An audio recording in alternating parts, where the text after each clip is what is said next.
안녕하세요. 미국 주식 이슈워치 구독자 여러분, 심층 분석 시간입니다. 오늘은 정말 많은 분들이 관심을 가지시는 거대 에너지 기업이죠. 엑슨모빌, 티커 XOM에 대해 깊이 파고들어 보겠습니다. 네, 안녕하세요. 최근에 2025년 1분기 실적이 나왔잖아요. 네, 맞습니다. SEC에 제출된 80K 자료랑 보도 자료, 또 관련 분석 기사들을 좀 종합적으로 살펴볼 필요가 있겠습니다. 그렇죠.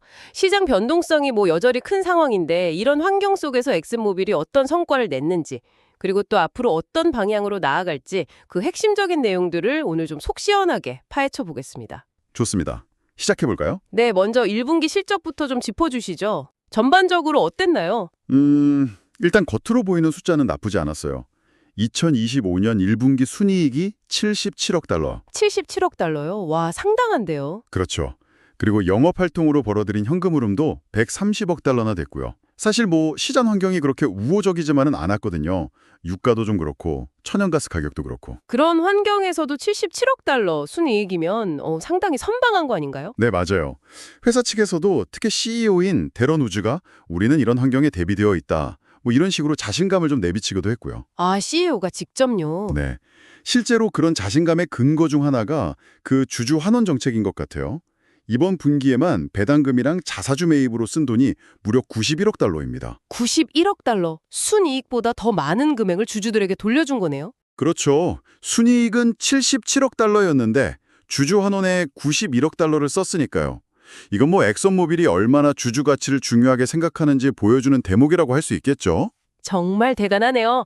그럼 실적 자체만 보면 긍정적인 측면이 강해 보이는데 혹시 좀 아쉬운 점은 없었나요? 글쎄요, 이제 여기서부터 좀 다른 시각으로 볼 필요가 있는데요. 77억 달러라는 수익이익이 사실 작년 같은 기간, 그러니까 2024년 1분기랑 비교하면 줄어든 수치예요. 아, 작년보다는요? 얼마나 줄었죠? 작년 1분기에는 82억 달러였거든요. 그러니까 대략 한 5억 달러 정도 감소한 거죠. 5억 달러 감소? 적은 금액은 아니네요. 원인이 뭐였을까요? 네, 그 원인을 좀 보면요. 일단 정제 마진이 좀 약화됐어요. 그리고 유가도 전반적으로 좀 하락했고요. 또 천연가스 가격도 약세였고 이런 시장 요인들이 일단 있었고요. 아, 외부적인 요인들이 있었군요. 네, 그리고 또 하나는 회사가 이제 성장을 위해서 투자를 계속하고 있잖아요. 예를 들면 중국에 짓고 있는 대규모 화학단지라든가 미국 베이타운에 있는 첨단 재활용 시설 같은 것들. 이런 성장 관련 비용 지출도 순이익 감소에 영향을 미쳤다고 분석됩니다. 성장을 위한 투자 비용이라면 어쩔 수 없는 측면도 있겠네요. 근데 작년에 파이오니어 내추럴 리소스를 인수했잖아요. 그 효과는 없었나요? 그 지적 아주 중요합니다. 파이오니어 인수가 작년 말에 마무리됐으니까 올해 1분기 실적에는 그 효과가 반영되기 시작했을 텐데요. 그럼에도 불구하고 순이익이 전년 대비 줄었다는 건 방금 말씀드린 그런 부정적인 요인들, 그러니까 정제마진 약화나 유가 하락, 비용 증가 같은 것들이 파이오니어 인수 효과를 상당 부분 상쇄했다. 이렇게 해석할 수 있는 거죠. 그렇군요. 파이오니어 인수 효과가 기대만큼 크지 않았거나 아니면 다른 부정적 요인들이 생각보다 더 컸거나 둘 중 하나겠네요. 네, 그렇게 볼 수 있습니다. 그래서 단순히 77억 달러라는 숫자만 볼 게 아니라 이런 배경들을 같이 봐야 좀 더 정확한 그림이 그려지는 거죠. 알겠습니다. 그러니까 겉보기에는 견조했지만 속을 들여다보면 전년 대비 감소했고 그 배경에는 마진 약화, 유가 하락, 비용 증가 같은 요인들이 있었다. 파이오니어 인수 효과도 이런 요인들 때문에 크게 두드러지진 못했다. 이렇게 정리할 수 있겠네요. 네, 정확합니다. 하지만 또 긍정적인 측면을 아예 무시할 순 없어요. 비록 순이익은 줄었지만 이걸 상쇄하기 위한 노력들도 분명히 있었거든요. 아, 어떤 노력들이 있었죠? 대표적인 게 생산량 증대입니다. 특히 핵심 지역인 퍼미안 분지하고 가이아나에서 생산량을 크게 늘렸어요. 이 지역들은 워낙 저비용으로 원유 생산이 가능한 곳들이라 여기서 생산량을 늘린 게 실적 방어에 큰 도움이 됐죠. 퍼미안하고 가이아나 요즘 가장 핫한 지역들이죠. 그렇죠. 그리고 또 하나 주목할 만한 게 바로 구조적인 비용 절감 노력입니다. 엑슨모빌이 2019년부터 꾸준히 비용 절감을 해오고 있는데 이번 1분기에도 추가로 6억 달러를 절감했어요. 와, 1분기에만 6억 달러요? 그럼 누적적으로는 얼마나 되나요? 누적으로는 무려 127억 달러에 달합니다. 이게 원래 2027년까지 15억 달러 절감 목표였는데 그걸 앞당겨서 달성하고 이제는 2030년까지 180억 달러 절감을 목표로 하고 있어요. 180억 달러. 정말 허리띠를 단단히 졸라매고 있네요. 이런 비용 절감 노력이 재무 상태에는 어떤 영향을 미쳤나요? 아주 긍정적인 영향을 미쳤죠. 일단 잉여 현금 흐름이 88억 달러나 창출됐고요. 이 돈으로 뭘 했느냐? 아까 말씀드린 주주 환원도 하고 또 빚을 갚았습니다. 1분기에만 부채를 46억 달러나 상환했어요. 빚을 46억 달러나 갚았다고요? 이야, 재무 건전성 관리에 정말 신경을 많이 쓰는군요. 네. 그래서 엑선모빌의 순부채 비율, 넷데프트 캐피탈 레이쇼가 지금 7% 수준밖에 안 됩니다. 이건 뭐 동종업계 최고 수준이라고 할 수 있죠. 순부채 비율 7%. 정말 낮은데요. 그럼 정리해보면 순이익은 좀 줄었지만 생산량 증대와 강력한 비용 절감으로 어느 정도 방어했고 그 결과 잉여 현금 흐름도 충분히 확보해서 부채도 갚고 주주 환원도 공격적으로 하면서 재무 건전성은 오히려 더 강화됐다. 이렇게 볼 수 있겠네요. 네, 맞습니다. 특히 3년 연평균 주주환원 증가율 CAGR이 17%에 달한다는 점, 그리고 낮은 부채 비율, 이 두 가지는 엑선모빌의 아주 강력한 투자 포인트라고 할 수 있겠습니다. 알겠습니다. 1분기 실적에 대한 입체적인 분석 잘 들었습니다. 그런데 당장 다가올 2분기 실적에 대해서는 좀 우려의 목소리도 나오는 것 같아요. 이건 어떻게 봐야 할까요? 네, 그 부분도 짚고 넘어가야 합니다. 사실 엑선모빌 스스로도 2분기 실적 가이던스에서 약간 좀 부정적인 전망을 내놨어요. 회사 스스로요? 어떤 내용이었죠? 주로 업스트림, 그러니까 원유랑 가스를 채굴해서 판매하는 부문의 수익성이 1분기보다 좀 안 좋을 수 있다, 이런 내용이었는데요. 구체적으로 보면 유가 하락 영향으로 분기 수익이 8억 달러에서 최대 12억 달러까지 감소할 수 있다고 봤고요. 8억에서 12억 달러 감소 꽤 큰데요. 그렇죠. 그리고 천연가스 가격 하락 영향도 3천만 달러에서 최대 7천만 달러 정도 부정적인 영향을 줄 수 있다고 예상했어요. 가스 가격 영향은 상대적으로 좀 작네요. 네, 액체 연료, 즉 원유 가격 변동성이 훨씬 큰 영향을 미치는 거죠. 아무튼 회사 스스로도 단기적인 가격 하락에 따른 수익 감소를 예상하고 있다는 겁니다. 그렇군요. 애널리스트들 전망은 어떤가요? 시장 분석가들의 2분기 주당 순이익 EPS 컨센서스, 즉 평균 전망치를 보면요. 대략 1.56달러 수준이에요. 1.56달러? 이건 어느 정도 수준인가요? 이게 작년 2분기 EPS가 2.14달러였거든요. 그거랑 비교하면 상당히 많이 낮아진 거죠. 거의 뭐 27% 정도 감소한 수치니까요. 와, 27% 감소 전망이면 단기적인 실적 압박이 정말 만만치 않겠는데요. 네, 그래서 2분기 실적 발표 때는 이런 부분들이 좀 부담으로 작용할 가능성이 있습니다. 단기적인 주가 변동성도 좀 커질 수 있고요. 단기 전망은 좀 어둡군요. 하지만 기업을 볼 때 장기적인 성장 전략도 중요하잖아요. 엑선모빌의 장기적인 그림은 어떤가요? 좀 긍정적인 부분은 없나요? 물론 있습니다. 단기적인 가격 변동은 사실 에너지 기업의 숙명 같은 거고요. 중요한 건 장기적인 성장 동력을 얼마나 잘 확보하고 있느냐인데 이 점에서는 엑선모빌이 상당히 좀 체계적으로 준비하고 있다는 평가를 받습니다. 아, 그래요. 어떤 부분에서 그렇죠? 역시 핵심은 가이아나와 퍼미안 분지입니다. 가이아나에서는 최근에 해머헤드와 롱테일이라는 두 개의 신규 프로젝트를 추가로 승인했어요. 이렇게 되면 2030년까지 가이아나에서만 총 8개의 프로젝트를 가동해서 하루 생산 능력을 170만 배럴까지 늘린다는 계획입니다. 하루 170만 배럴이요? 가이아나 한 곳에서만요? 네, 어마한 양이죠. 그리고 퍼미안 분지에서는 파이오니어 인수의 시너지를 본격화해서 2030년까지 생산량을 현재 2배 수준인 하루 230만 배럴로 늘리는 것을 목표로 하고 있습니다. 퍼미안도 2배, 가이아나 170만, 퍼미안 230만. 합치면 하루 400만 배럴이네요. 정말 엄청난 생산량 증가 계획인데요. 그렇죠. 이게 바로 엑슨모빌이 가지고 있는 장기적인 성장 스토리의 핵심입니다. 이런 저비용, 고수익 자산에서의 생산량 증대를 통해 안정적인 현금 흐름을 창출하겠다는 거죠.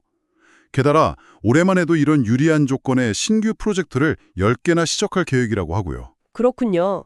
전통적인 석유 가스 사업에서의 성장 계획은 아주 명확해 보이네요. 그런데 요즘 시대가 시대인 만큼 저탄소나 친환경 에너지 분야에 대한 투자도 중요하지 않습니까?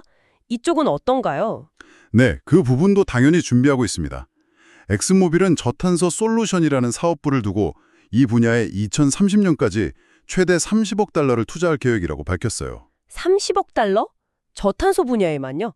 구체적으로 어떤 사업들을 하려는 건가요? 주로 탄소 포집 및 저장, CCS, 기술과 수소에너지 생산에 집중하고 있습니다. 예를 들어 대규모 산업단지에서 발생하는 이산화탄소를 포집해서 지하에 저장하거나 아니면 이걸 활용해서 다른 제품을 만드는 사업 모델을 개발 중이고요. 또 천연가스를 이용해서 블루 수소를 생산하거나 재생에너지를 이용해서 그린 수소를 생산하는 프로젝트들도 추진하고 있습니다. 탄소 포집, 수소, 미래 에너지 기술로 주목받는 분야들이네요. 네, 이런 분야에 선제적으로 투자해서 미래 에너지 시장에서도 경쟁력을 확보하겠다는 전략이죠. 실제로 UBS 같은 여러 투자기관에서도 엑슨모빌의 이런 저탄소 분야 투자 계획을 긍정적으로 평가하면서 투자 의견을 매수로 유지하고 있기도 합니다. 아, 기관들의 평가도 긍정적이군요. 네, 하지만 이 저탄소 사업에는 아직 좀 불확실성이 크다는 점도 인지해야 합니다. 불확실성이요? 어떤 점에서 그렇죠? 일단 탄소 포집이나 수소 사업 같은 경우는 아직 기술적으로 더 발전해야 하는 부분도 있고요. 무엇보다도 사업성이 정부의 정책 지원이나 규제에 크게 좌우될 수밖에 없어요. 예를 들어 탄소세가 도입되거나 탄소 포집 기술에 대한 보조금이 대폭 확대된다면 사업성이 좋아지겠지만 반대의 경우엔 어려워질 수도 있는 거죠. 아, 정책적인 리스크가 크군요. 기술적인 불확실성도 있고요. 그렇죠. 그래서 엑슨모빌의 저탄소 투자가 과연 얼마나 성공적일지는 아직 좀 더 지켜봐야 하는 상황입니다. 그리고 또 하나 좀 논란이 될 수 있는 부분이 있는데요. 어떤 부분이죠? 아까 가이아나랑 퍼미안에서 생산량을 크게 늘린다고 했잖아요. 네, 2030년까지 목표치가 상담했죠. 네, 그 결과로 엑슨모빌의 전체 화석연료 생산량이 2030년까지 지금보다 약 18% 정도 늘어날 것으로 예상돼요. 18% 증가요? 네, 이게 좀 아이러니한 거죠. 한편으로는 저탄소 솔루션에 수백억 달러를 투자한다고 하면서 다른 한편으로는 석유, 가스 생산 자체를 크게 늘리겠다는 거니까요. 그러네요. 약간 모순적으로 들릴 수도 있겠는데요. 그렇죠. 그래서 일각에서는 이게 과연 지금 시대의 에너지 전환 흐름에 맞는 방향이냐 이런 비판도 나오고 있습니다. 단기적으로는 수익성 좋은 화석연료 사업에 집중하는 게 합리적일 수 있지만 장기적으로 봤을 때 이런 전략이 오히려 기후변화 관련 규제 강화, 투자자들의 외면 같은 리스크를 키우는 것 아니냐는 우려죠. 충분히 제기될 수 있는 우려네요. 전통적인 사업과 미래 사업 사이의 균형 잡기가 정말 쉽지 않겠습니다. 네, 바로 그 점이 엑슨모빌이 앞으로 풀어가야 할 가장 큰 숙제 중 하나라고 할 수 있겠습니다. 자, 오늘 엑슨모빌에 대해서 정말 깊이 있게 분석해 주셨는데요. 이제 슬슬 마무리를 해야 할 것 같습니다. 마지막으로 오늘 논의된 내용들을 좀 정리해 주시면 좋겠습니다. 네, 정리하자면 엑슨모빌은 2025년 1분기에 시장의 여러 어려움 속에서도 생산량 증대와 특히 강력한 비용 절감 노력을 통해서 비교적 견조한 실적을 달성했다고 볼 수 있습니다. 네, 77억 달러 순이익과 13억 달러 영업현금 흐름이었죠? 그렇죠. 그리고 넉넉한 현금 흐름을 바탕으로 부채를 줄이고 또 업계 최고 수준의 주주환원을 실행하면서 재무 건전성도 강화했고요. 장기적으로는 가이아나와 퍼미안이라는 확실한 성장 엔진을 가동하고 동시에 저탄소 솔루션 분야에도 대규모 투자를 진행하면서 미래를 대비하는 투트랙 전략을 구사하고 있다고 요약할 수 있겠습니다. 투트랙 전략, 전통 에너지와 미래 에너지 모두 잡겠다는 거군요. 네. 하지만 다른 한편으로는 단기적으로는 유가나 정제 마진 변동성에 따른 실적 둔화 가능성이 분명히 존재하고요.